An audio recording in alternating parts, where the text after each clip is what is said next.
الحمد للہ رب العالمین والصلاة والسلام علی سید الانبیاء والمرسلین نبینا محمد وعلی آلہ وصحبہ اجمعین، اما بعد۔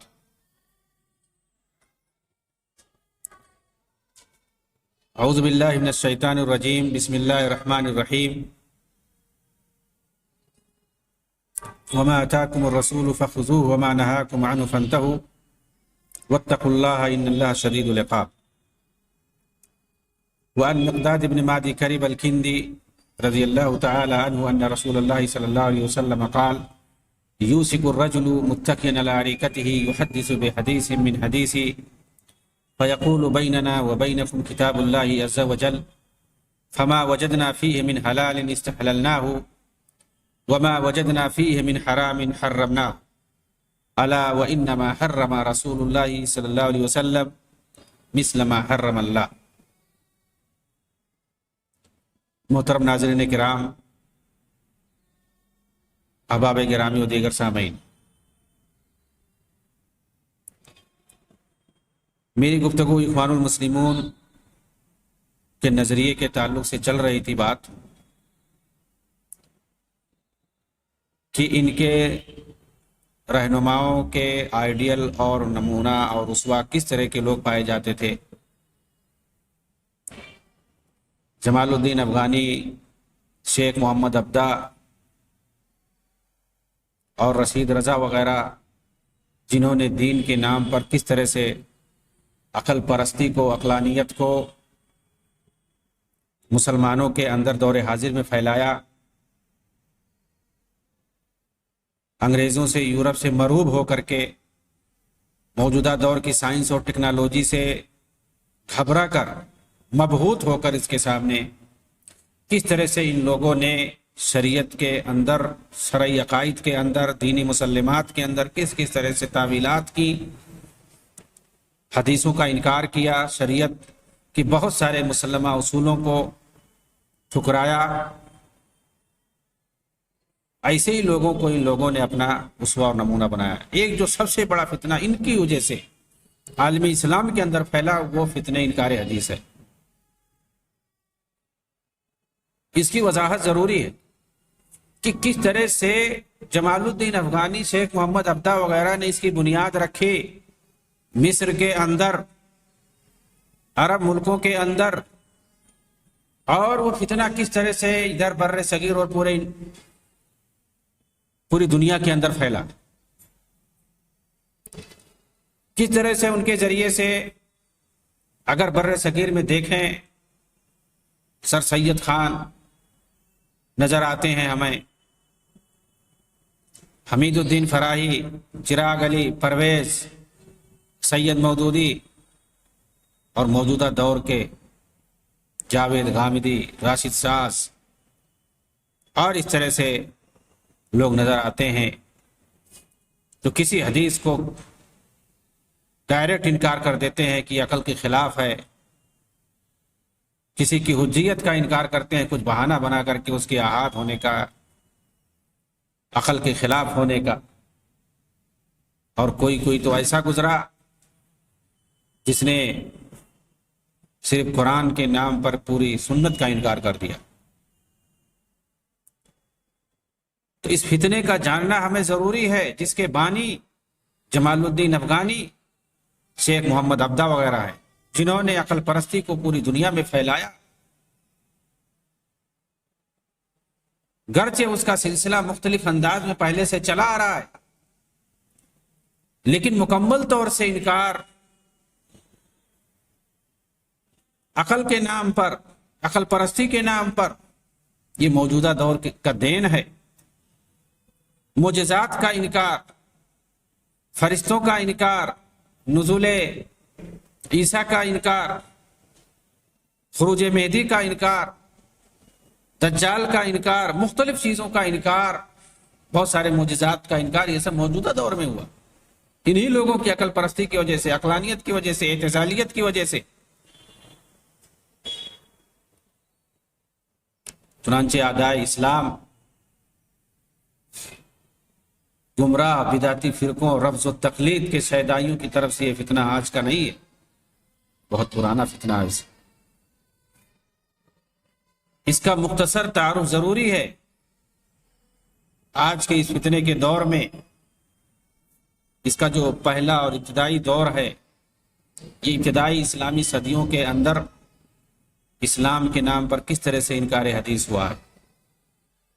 چنانچہ جب ہم دیکھتے ہیں سیدنا عثمان بن عفان رضی اللہ تعالیٰ عنہ کی شہادت، کہ اس کے بعد ہی سے اس فتنے کا آغاز کیسے ہو چکا تھا۔ ایک طرف روافض تھے جنہوں نے بغض صحابہ اور حب اہل بیت کی آڑ میں بہت ساری حدیثوں کا انکار کیا، تو دوسری طرف خوارج تھے جنہوں نے واقع تحکیم اور خلافت کے مسئلے کو لے کر خروج و بغاوت کیا اور بہت ساری حدیثوں کے منکر ہوئے۔ اس کے بعد مجوسی فارسیوں اور یہود و نصارہ کی سازش سے عجمی تہذیب و ثقافت اور علوم و فنون کے عربی زبان میں ترجمے کے بعد، یا آپ سمجھ لیں دوسری اور تیسری صدی ہجری کے اندر، معتزلہ، جہمیہ، قدریہ، معطلہ اور متکلمین کے فرقوں نے یہ جو پیدا ہوئے اسلام کے اندر، اسلام کے نام پر انہوں نے عقائد، تقدیر، اسماء، صفات، غیبیات اور آخرت سے متعلق بہت ساری حدیث کا انکار کر دیا۔ ان ساری تفاصیل کو امام شافعی کی کتاب جماع العلم اور امام اہل سنت ابن قتیبہ دینوری کی کتاب تعویل و مختلف الحدیث کے اندر پڑھ سکتے ہیں، دیکھ سکتے ہیں۔ آگے چل کر مقلدین بھی اسی روش کو اپنائے۔ چنانچہ کسی نے کہا، یعنی انہوں نے کم بنیاد نہیں رکھی ہے انکار حدیث کی۔ کوئی کہتا ہے جو حدیث، کوئی بھی حدیث قرآن کے خلاف ہوگی وہ قبول نہیں کی جائے گی۔ کسی نے کہہ دیا جو حدیث خبر واحد ہوگی وہ قابل قبول نہیں ہوگی۔ کسی نے کہا جو حدیث امام کے قول کے خلاف ہوگی وہ رد کر دی جائے گی۔ کسی نے کہا ابو ہریرہ، انس بن مالک، سمرہ بن جندب رضی اللہ تعالی عنہم جیسے صحابہ چونکہ غیر فقیہ ہیں، نعوذ باللہ، لہذا ان کی روایت کردہ حدیث مسترد ہوں گی۔ اگر یہ خلاف ہوں گی ہماری فقہ کے، ہماری جماعت کا جو فیصلہ ہو چکا، اگر اس کے خلاف ہوں گی تو ان کو رد کر دیا جائے گا، اس لیے کہ غیر فقیہ تھے اور ہمارے جو امام تھے بڑے فقیہ تھے۔ سیدنا ابو ہریرہ رضی اللہ تعالیٰ عنہ ہی ایسے صحابی ہیں جن کی بیان کردہ اکثر احادیث فقہ حنفی کے مسائل کے خلاف، اس لیے ان احادیث سے جان چھوڑانے کی یہی واحد صورت رہ گئی تھی کہ ان کو ہی غیر فقیہ کہہ دیا جائے۔ اس طرح حدیث کے خلاف زہریلا پروپیگنڈا کیا جاتا رہا۔ جن لوگوں نے امام بخاری کی کتاب صحیح بخاری کا نور بصیرت سے مطالعہ کیا، ان پر یہ بات مخفی نہیں ہے کہ جب امام بخاری نے یہ کتاب لکھنے کا ارادہ کیا تو یہ دونوں سوال ان کے ذہن میں موجود تھے۔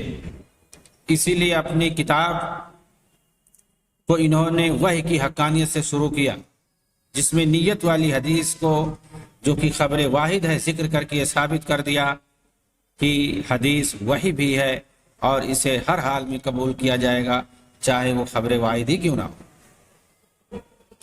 بلکہ دیگر فقہاء محدثین کے برعکس امام بخاری نے سب سے پہلے اس بات کا تعین کیا کہ حدیث کی شرعی حیثیت کیا ہے، کیا یہ بھی دین کا حصہ ہے، اور کیا اس کے انکار سے دین کا انکار لازم آتا ہے، یا کہ محض یہ تاریخ ہے۔ اگر یہ محض تاریخ ہے تو پھر اس کے لیے کریا شہر شہر پھرنے اور جمع کرنے کی کیا ضرورت ہے؟ اگر یہ دین نہیں ہے تو ایسی خدمت سر انجام دینے کا کیا فائدہ جس کا دین اسلام سے کوئی تعلق نہیں؟ تو یہ سمجھ لیں کہ ابتدائی دور ہے، کس طرح سے روافض نے، خوارج نے، اور جو ترجمہ کرنے کے بعد اجنبی علوم و فلسفہ کی ترجمہ کرنے کے بعد جو عقائد کے اندر بھٹکے ہوئے بہت سارے مسالک اور بہت ساری جماعتیں پیدا ہوئیں، معطلہ، جہمیہ، معتزلہ، قدریہ، جہمیہ، ان لوگوں نے کیسے کیسے حدیثوں کا انکار کیا. یہ ابتدائی چیز. اور پھر اس کے بعد جو تقلید کی ایک رو بہی، ایک رو چلی، تو ان لوگوں نے اپنے مسلک اور فقہ کو بچانے کے لیے کس طرح سے صحابہ کرام ہی پر تہمت رکھنا شروع کر دیا اور مختلف بہانے سے حدیثوں کا انکار کرنا شروع کر دیا. تو یہ ابتدائی دور ہے جن کو آپ کہہ سکتے ہیں کہ فردن فردن انہوں نے حدیثوں کا انکار کیا ہے، تعویل کر کے انکار کیا ہے، مکمل طور سے انہوں نے انکار نہیں کیا. تو یہ تاریخی اعتبار سے میں نے دور بتانے کی کوشش کی ہے. اس میں جو دوسرا دور ہے وہ استعماری دور ہے. استعماری دور میں، کولونیل دور میں جو انگریزوں کا دور آیا، مستشرقین اور مستغربین کا کلی طور پر حجیت حدیث کا انکار. اس دور میں، استعماری دور میں، یعنی غلامی کا دور آپ کہہ سکتے ہیں مسلمانوں کے لیے، انگریزوں کے قبضے کا دور جو ہے، اس میں کس طرح سے مستشرقین اور مستغربین نے، مستشرقین تو کہتے ہیں جو یورپ کے عیسائی علماء جنہوں نے آ کر کے عالم اسلام کے اندر اسلامی تہذیب و تعلیم اور علوم کو سیکھا، قرآن و حدیث کو انہوں نے سیکھا. کیوں؟ تاکہ وہ قرآن حدیث کو اچھی طرح سے سمجھ کر کے اس کے اندر کیڑے نکال سکیں، اس کے اندر کمی نکال سکیں. ان لوگوں نے قرآن و حدیث کو سیکھا، اسلامی تہذیب، اسلامی تاریخ کو پڑھا تاکہ کمزور پوائنٹ جو ہے اس کا پتہ لگایا جائے اور پھر اس کے بعد اعتراض کیا جائے. اور مستغربین کہتے ہیں کہ جو عالم اسلام کے جو مسلمان تھے بظاہر، ان لوگوں نے جا کر کے ان لوگوں کے پاس ان کو اپنا استاد مان کر کے، مستشرقین کو ان کے پاس جا کر کے علوم حاصل کیا اور ان لوگوں نے جیسا بتایا اسی کو صحیح مانا.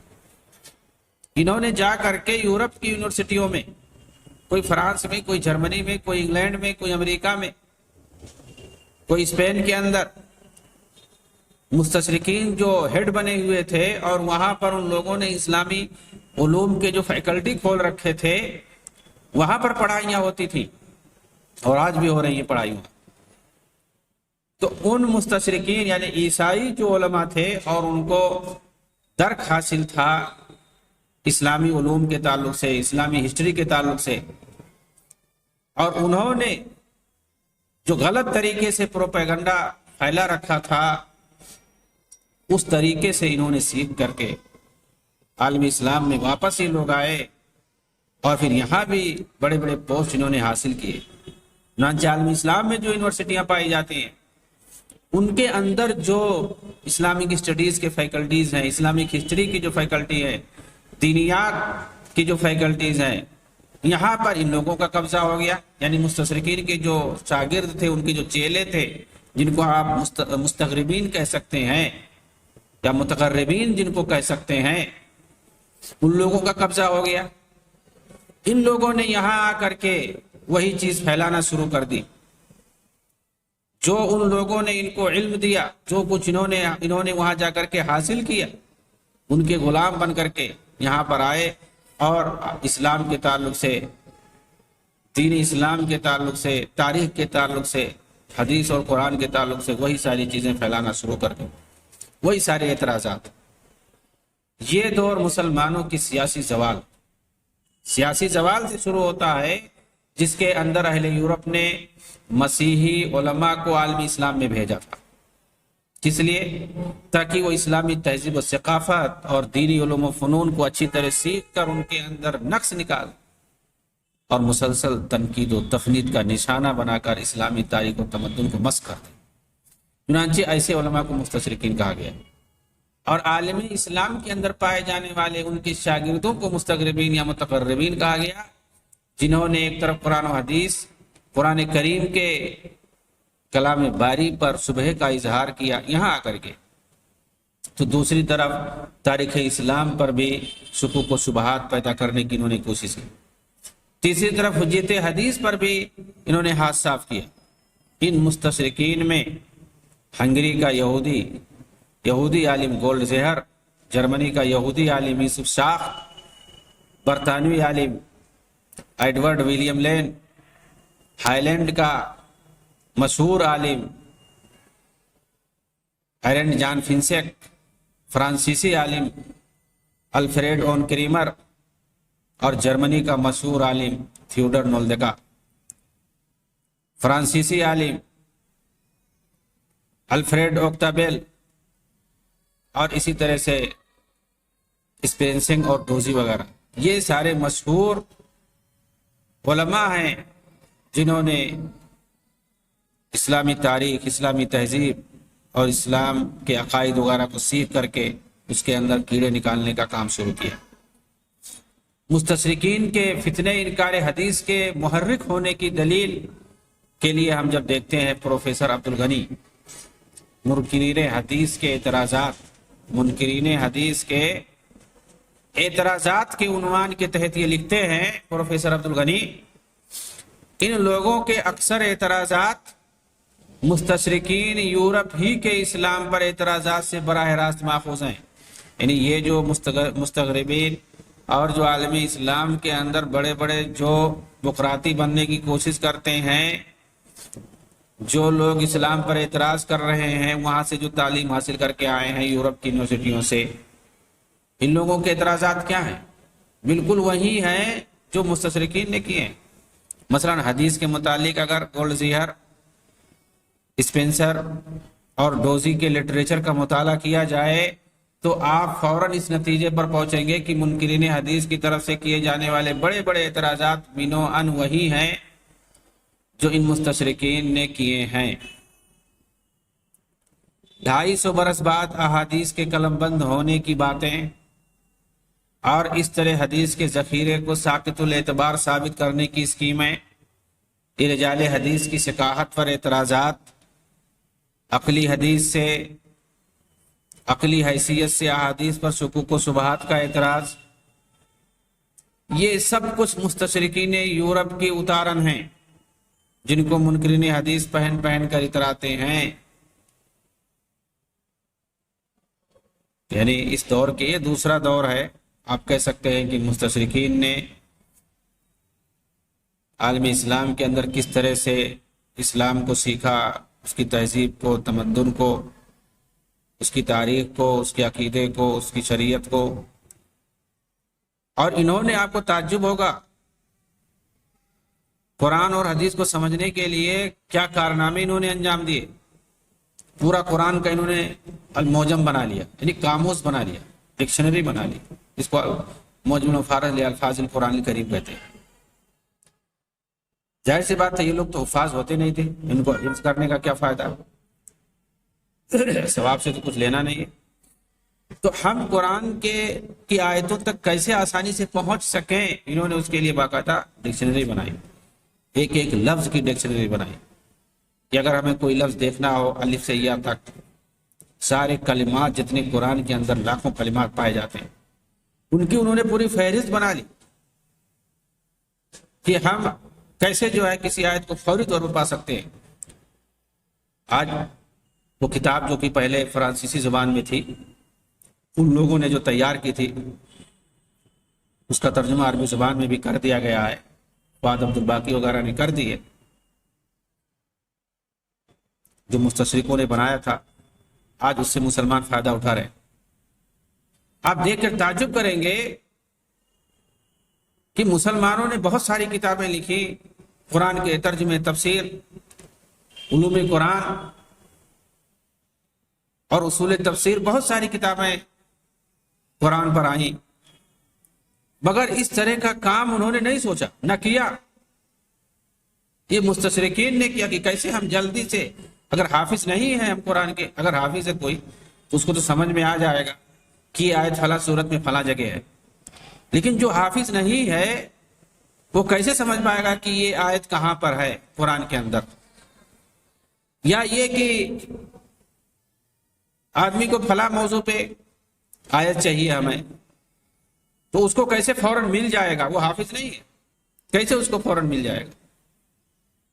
تو اس چیز کے لیے یعنی دو مقصد ان کے سامنے تھے، ہمیں اس موضوع پہ کچھ لکھنا ہے، اس کے تعلق سے ہمیں آیت نکالنا ہے قرآن سے، تو یہ ٹیکنیک بھی سامنے ان کے تھی، اور یہ کہ کوئی آیت ہے اس کا ہمیں پتہ لگانا ہے کہ یہ کس جگہ ہے، تو کلمات کو انہوں نے الگ الگ کر دیا پورا، اور الف سے یا تک پورے کلمات کی انہوں نے سیٹنگ کر دی. وہ آیت چاہے بار بار آئے اس سے کوئی فرق نہیں پڑتا. تو کلمات چاہے وہ موضوعات سے متعلق ہوں، عناوین اور موضوعات، یا پھر حروف تہجی کے اعتبار سے انہوں نے پورا جو ہے سیٹنگ کر دیا. المعجم المفہرس لالفاظ القرآن الکریم، قرآن کریم کے الفاظ کا انہوں نے فہرست بنا دیا، الفاظ کی فہرست بنا کے رکھ دی پتہ لگانے کے لیے. فوری طور پر یہ کام ان لوگوں نے کیا. اس کا عربی میں جب ترجمہ کیا گیا تو اس سے مسلمانوں نے بہت بڑا کارنامہ سمجھا، اور حقیقت میں تھا بھی. بتائے کیا انہوں نے اسلام کی خیر خواہی کے لیے، قرآن کی خیر خواہی میں اتنا بڑا کام کیا؟ ہرگز نہیں. قرآن کے ساتھ خیر خواہی نہیں مقصد تھا ان کا، بلکہ اپنی آسانی کے انہوں نے یہ کام کیا. اور صرف قرآن ہی نہیں، آپ کو تعجب ہوگا یہ کام انہوں نے حدیث کے ساتھ بھی کیا. قرآن تو بہرحال ایک کتاب ہے، 600 صفحے میں تقریباً، متوسط میڈیم سائز کا اگر قرآن ہے، عام طور سے 600 صفحے یا آس پاس اس کے ہوتا ہے میڈیم سائز کا.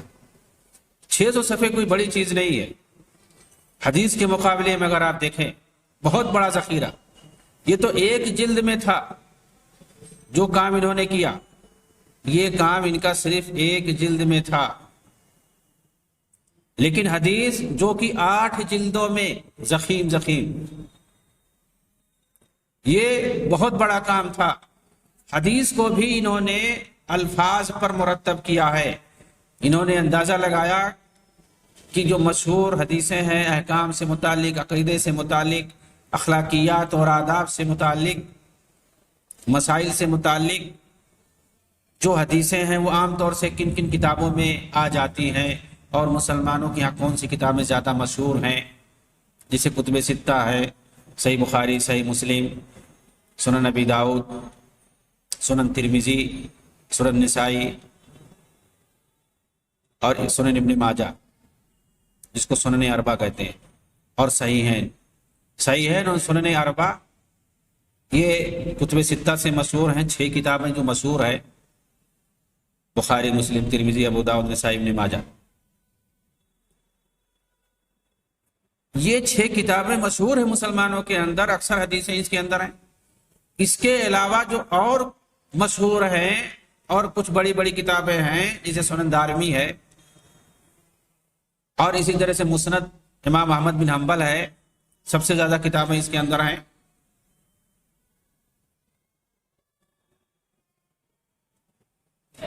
اسی طرح سے مسند شافعی ہے. یہ 3 الگ سے، کتب ستہ اور 3 ملا دیں تو کتنا ہو جائے گا؟ 9. یہ 9 کتابوں کو انہوں نے سامنے رکھا اور اس کا انہوں نے مجموعہ تیار کیا. بتائیے 9 کتابیں اگر آپ اکٹھا کر دیں تو کتنی حدیثیں ہو جائیں گی؟ 1,00,000 سے زیادہ حدیثیں ہیں ان کتابوں کے اندر. اب اس میں صحیح حدیثیں بھی ہیں، ضعیف حدیثیں بھی ہیں، لیکن یہ کتابیں ایسی ہیں کہ ان میں صحیح حدیثوں کی تعداد آپ کو زیادہ مل جائے گی. صحیح بخاری ہے، صحیح مسلم ہے، اس کے اندر تو ساری حدیثیں صحیح ہیں. اس کے بعد جو سنن اربع ہے، ابو داؤد، ترمذی، نسائی، ابن ماجہ وغیرہ، ان کے اندر بھی اکثریت صحیح حدیثیں ہیں. گرچہ ضعیف حدیثیں بھی ہیں لیکن اکثریت صحیح حدیثیں ہیں. اور مسند امام احمد بن حنبل کے اندر بھی صحیح حدیثوں ہی کی تعداد زیادہ ہے، اس میں بھی ضعیف حدیثیں کم ہیں. پھر مسند شافعی ہے، مسند دارمی، سنن دارمی ہے. تو صحیح حدیثیں ان میں زیادہ ہیں، اور ان کتابوں کے اندر عام طور سے وہ ساری حدیثیں آ جاتی ہیں جن کا تعلق مسلمانوں سے ہے، روزمرہ سے پڑھتا ہے. عقائد ہو، احکام و مسائل ہو، عبادات ہو، آداب و اخلاق ہو، ساری چیزیں ان میں آ جاتی ہیں. تو انہوں نے ان 9 کتابوں کو لے کر کے ایک مجموعہ تیار کر دیا اور اس کا نام رکھ دیا اسی طرح سے جیسے قرآن کا نام رکھا تھا، المعجم المفہرس لالفاظ القرآن الکریم، اسی طرح سے اس کا بھی نام رکھ دیا. المعجم المفارس لالفاظ الحدیث النبوی، اور یہ انہوں نے 8 جلدوں میں تیار کیا فرانسیسی زبان کے اندر۔ اس کو بھی بعد میں مسلمانوں نے عربی میں ترجمہ کر لیا، فؤاد عبد الباقی نے اس کا ترجمہ کر دیا عربی میں، اور اس سے بعد میں مسلمانوں نے فائدہ اٹھانا شروع کر دیا، تخریج وغیرہ کا کام۔ اس طرح بھی مسلمانوں نے کام نہیں کیا تھا اس بڑے پیمانے پہ، رجال پر کام، تخریج پر کام، اطراف الحدیث پر کام ہوا تھا، لیکن جس طرح سے مستشرقوں نے یہ کام کیا تھا کہ آسانی سے آپ جو ہے کسی حدیث کے بارے میں جاننا چاہتے ہیں تو حروف تہجی پہ مرتب کرنا، یہ کام کسی نے نہیں کیا تھا اتنے سادہ انداز میں، اتنے آسان انداز میں۔ آپ یہ کہہ سکتے ہیں کہ اس سے زیادہ آسان اب یہ ہو گیا ہے کہ آپ انٹرنیٹ پر جو بہت سارے اپلیکیشن آ چکے ہیں حدیث کے تعلق سے، کہ کوئی ایک لفظ لکھ دے تو اس سے لفظ سے متعلق ہے، اس کلمے سے متعلق اتنی حدیثیں ہوتی سامنے آ جاتی، فوراً آپ آ جاؤ۔ یہ کہہ سکتے ہیں آپ کہ اس سے آسان، ورنہ انہوں نے جو کام کیا تھا اس سے پہلے اس طرح کا کام نہیں ہوا تھا۔ آج بھی بہت سارے لوگ اس کا استعمال کر رہے ہیں۔ آپ لائبریریوں میں، بڑی بڑی حدیث کی لائبریریوں میں یہ کتاب ضرور پا جائیں گے، المعجم المفارس لالفاظ الحدیث النبوی۔ مستشرقوں نے جو یہ کام کیا تھا، آپ حدیث کی اگر کوئی بڑی لائبریری ہے تو یہ کتاب وہاں پر ضرور پائیں گے۔ تخریج کے لیے، حدیث کی تخریج کے لیے لوگ اس کو استعمال کرتے ہیں۔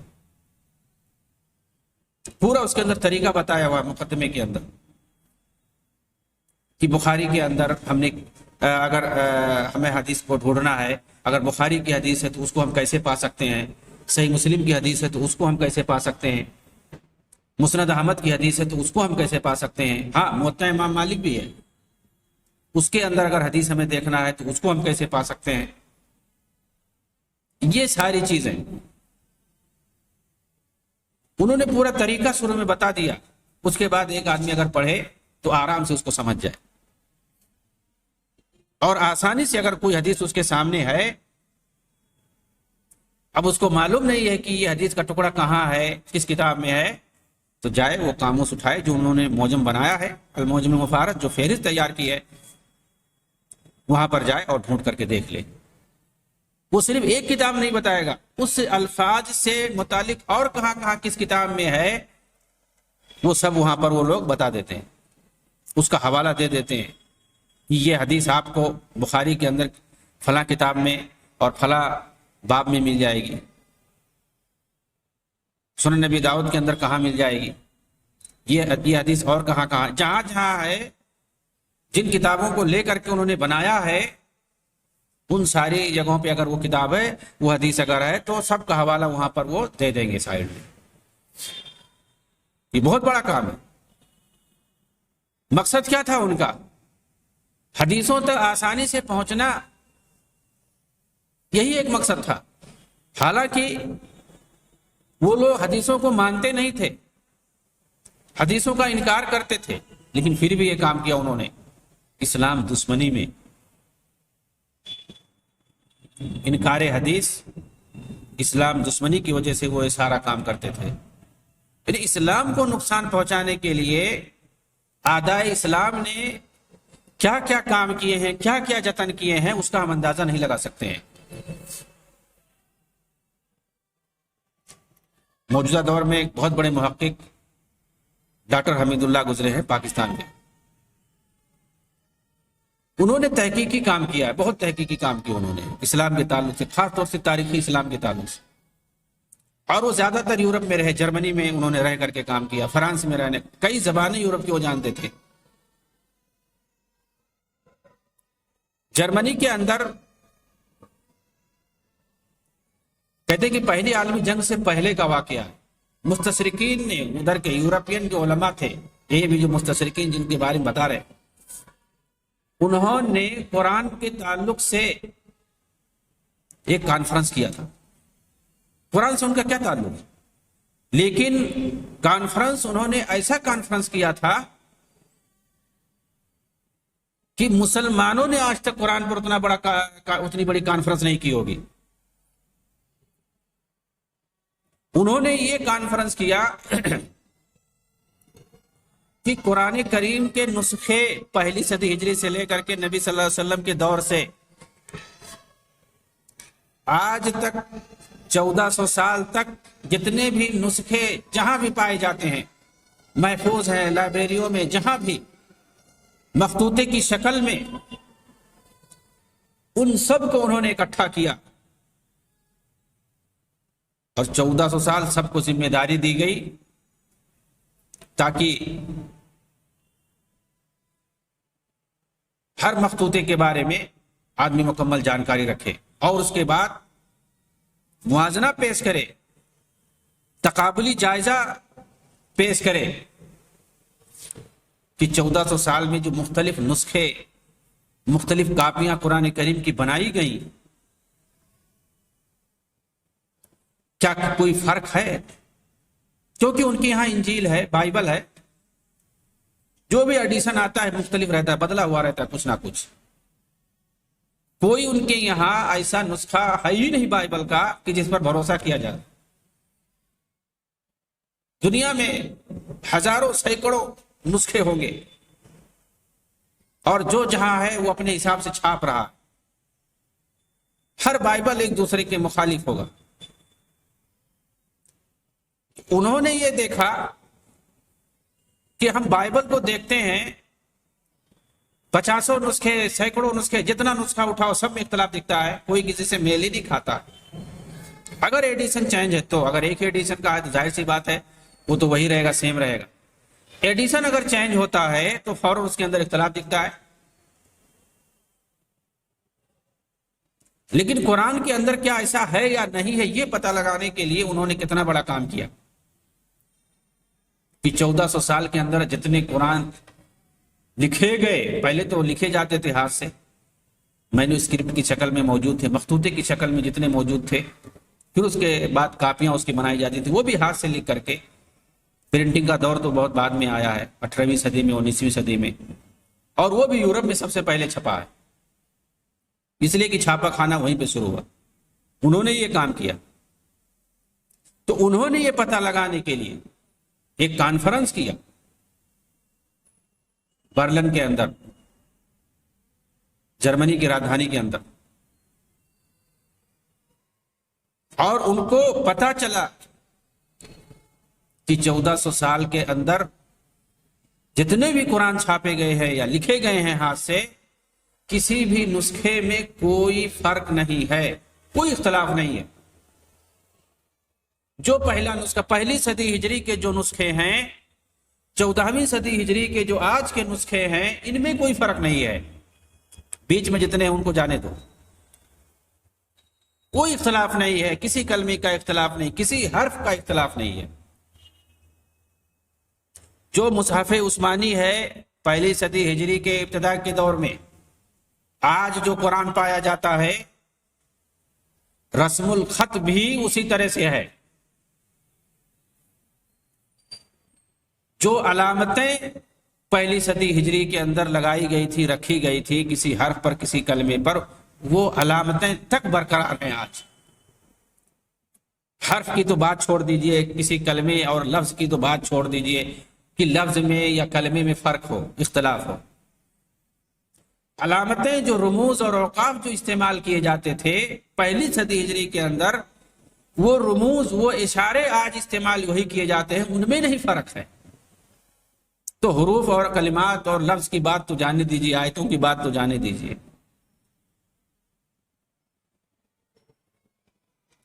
اس پر انہوں نے باقاعدہ مقالہ لکھا ہے، ڈاکٹر حمید اللہ نے. انہوں نے تعجب کا اظہار کیا ہے کہ اتنا بڑا کام انہوں نے کر دیا اسلام کے لیے جو مسلمان کبھی سوچ نہیں سکتے تھے. یعنی دشمنوں نے خود ثابت کر دیا، تحقیق کر کے، تجربہ کر کے ثابت کر دیا کہ قرآن کے اندر کوئی اختلاف نہیں ہے. وَلَوْ كَانَ مِنْ عِنْدِ غَيْرِ اللَّهِ لَوَجَدُوا فِيهِ اخْتِلَافًا كَثِيرًا. یہ ثابت ہو گیا کہ یہ قرآن اللہ کی طرف سے اللہ کا کلام ہے، جس پر وہ شک کیا کرتے تھے اور کہا کرتے ہیں، اور آج بھی وہ کہتے ہیں ہر دھرمی کی بنیاد پر کہ یہ محمد صلی اللہ علیہ وسلم کا اپنا بنایا ہوا کلام ہے. اور اس کے لیے وہ یہ ثابت کرتے ہیں کہ اللہ کے رسول صلی اللہ علیہ وسلم لکھنا پڑھنا جانتے تھے، اور بہت ساری دلائل بھی اس کے لیے پیش کرتے ہیں، یہ بتانے کے لیے جب یہ ہم کہتے ہیں کہ وہ لکھنا پڑھنا جانتے ہیں، اس کا مطلب قرآن انہوں نے لکھا ہے۔ وہ امی نہیں مانتے ہیں اللہ کے رسول کو، ان پڑھ نہیں مانتے ہیں، وہ کہتے ہیں وہ لکھنا پڑھنا جانتے تھے۔ اس کے لیے وہ جھوٹی دلیلیں بھی دیتے، ثبوت بھی پیش کرتے ہیں، اور انہوں نے اس کا تجربہ کرنا چاہا کہ لاؤ تجربہ کرتے ہیں، وہ تجربے میں فیل ہو گئے۔ اگر یہ کوئی انسان کی لکھی ہوئی کتاب ہوتی اور یہ کہ اگر اللہ تعالیٰ اس کی ذمہ داری نہیں لیتا، بری ہو جاتا، جیسے دوسری کتابوں سے بری ہو گیا، تو ظاہر سی بات ہے اختلاف ہوتا۔ وَلَوْ كَانَ مِنْ عِنْدِ غَيْرِ اللَّهِ لَوَجَدُوا فِيهِ اخْتِلَافًا كَثِيرًا، اور اللہ نے تو کہہ دیا ہے کہ اس قرآن کی ذمہ داری میں نے لے رکھی ہے، إِنَّا نَحْنُ نَزَّلْنَا الذِّكْرَ وَإِنَّا لَهُ لَحَافِظُونَ، قیامت تک اللہ تعالیٰ اس کی حفاظت کرے گا۔ وآخر دعوانا الحمد للہ رب العالمین، والسلام علیکم ورحمۃ اللہ وبرکاتہ۔